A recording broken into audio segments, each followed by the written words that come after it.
Morning, guys. Told you that I was going to kidnap a mortgage lender. So we have his undivided attention. So today we're going to ride around and we're going to talk a little bit about mortgages, first-time home buyers, those kind of things. And again, send us your questions if you have them, and we'll go from there. This is Ellis Liverman. He is my go-to lender with Annie Mac. Good morning. He has my mortgages.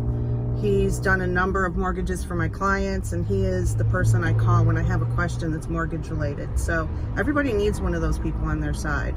So hang tight and we will get to some questions and a little more video. So let's talk a little bit about, I already have credit cards with balances on it. What do I do with those? What if I have credit cards with a zero balance that I never use? Should I go ahead and get rid of those? What do I do with those? Try to keep your credit as normal as possible. So if you've got credit cards, you don't want to close those accounts. They're already there.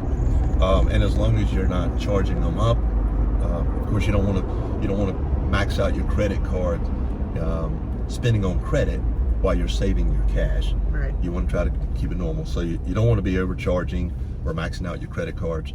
Don't consolidate cards.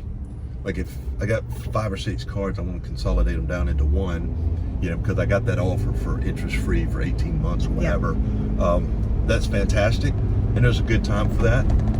But in the middle of buying a home is not necessarily that time, right? One thing I will advise a lot of my first-time home buyers, they don't have credit, and they're trying to figure out how they can develop some credit. And one of the best ways to do that is with a credit card. I will recommend that they go and get a secured card for, like, say, $300. Put only about $10, $15, $20 on it. You want to stay below about 10% of whatever that high limit is, and that's the quickest and best way to get your credit scores up if you're trying to either you've got scores that aren't as high as they need to be, or you're trying to establish some credit. Okay. I mean, should they call you first? Should they go ahead and look on some of these websites that claim that they have your credit score? Guys, there are websites out there, pretty much any credit cards offer scores. There's, your Credit Karmas and things like that. And what I tell folks is those are all really good for what they're made for, what they're designed for. We're going to pull a mortgage credit report, which is almost always different as far as the numbers concerned. But having or following your credit score gives you a good indication of what's going on with your credit. That's awesome.